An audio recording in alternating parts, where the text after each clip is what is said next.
matière. Mais nous, tout de suite, nous allons en direct avec notre envoyé spécial de Londres, Mathieu Boisseau. Alors Mathieu, à Londres, en ce moment, il se passe quelque chose de très important.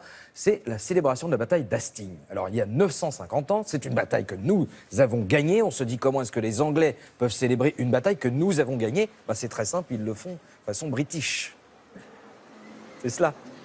Absolument imaginer un seul instant que nous, Français, célébrions une défaite. Waterloo, Trafalgar ou Alésia, ça semble peu probable, c'est vrai. Et pourtant, c'est ce que font les Anglais tous les ans. Ils commémorent la bataille d'Hastings, du nom d'une ville au sud-est de l'Angleterre. C'était il y a 950 ans, donc en l'an 1066. Ce jour-là, les Anglais ont pris une raclée monumentale contre les Normands venus de France. Et bien pourtant, le week-end dernier encore, des passionnés d'histoire venus de toute l'Angleterre se sont rassemblés pour rejouer la bataille. C'est très fair-play, c'est très anglais aussi d'une certaine manière. Et c'est un sujet que nous racontent Anto Filippi et Camille Soligo. Nous sommes le 14 octobre 1066. À la charge, l'armée française de Guillaume le Conquérant. En face, les Anglais menés par le roi Harold. Un millier de passionnés se sont réunis près de la ville d'Hastings pour rejouer cette bataille, une reconstitution très importante pour les Anglais.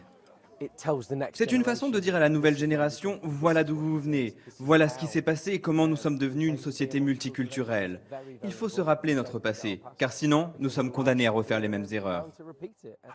Avec plus d'hommes et des cavaliers bien entraînés, l'armée venue de France écrase ses adversaires. Le roi Harold est tué et la victoire remportée par le duc de Normandie, rebaptisé Guillaume le Conquérant.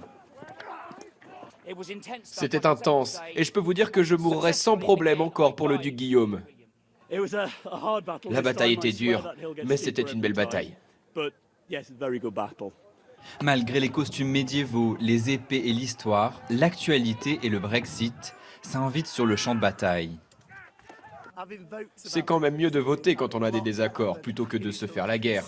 Comme moyen de savoir dans quelle direction le pays doit aller, je préfère un référendum à une bataille. À l'issue de la bataille d'Hastings, Guillaume le Conquérant devient roi d'Angleterre. Et pendant 4 siècles, sa dynastie va laisser son empreinte. Les rois anglais et l'élite parleront le français pendant des siècles. La devise royale « Dieu est mon droit » se trouve toujours sur les passeports anglais.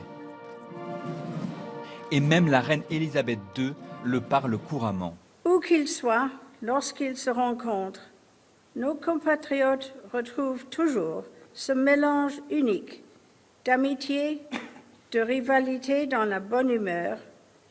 La bataille d'Hastings reste dans l'histoire comme la dernière invasion du pays. Depuis, l'île britannique est restée imprenable.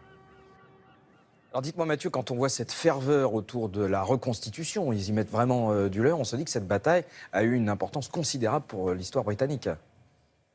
Enfin l'histoire de l'Angleterre. Ah oui, c'est un tournant...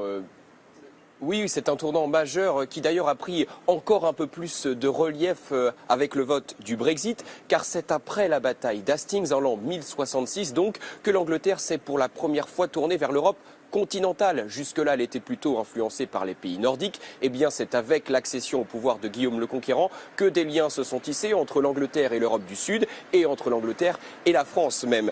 Eh bien, c'est avec, effectivement, au-delà de ces liens politiques, puisque c'est un nouveau chapitre dans cette histoire entre les liens entre l'Angleterre et l'Europe du Sud qu'on a connu avec le Brexit. Il y a aussi donc, des liens politiques et des liens du sang, puisque, tenez-vous bien, la reine Élisabeth II est la petite-fille à la 31e génération de Guillaume le Conquérant. Autrement dit, le prince William est lui aussi un héritier du roi normand. Impossible de vous dire s'il y a une ressemblance physique, mais il y a au moins un point commun qui n'échappera pas à nos fidèles téléspectateurs de Télématin. C'est le prénom, puisque Guillaume en anglais, c'est William. Ah oui, bien sûr, surtout ce matin. Merci beaucoup Mathieu.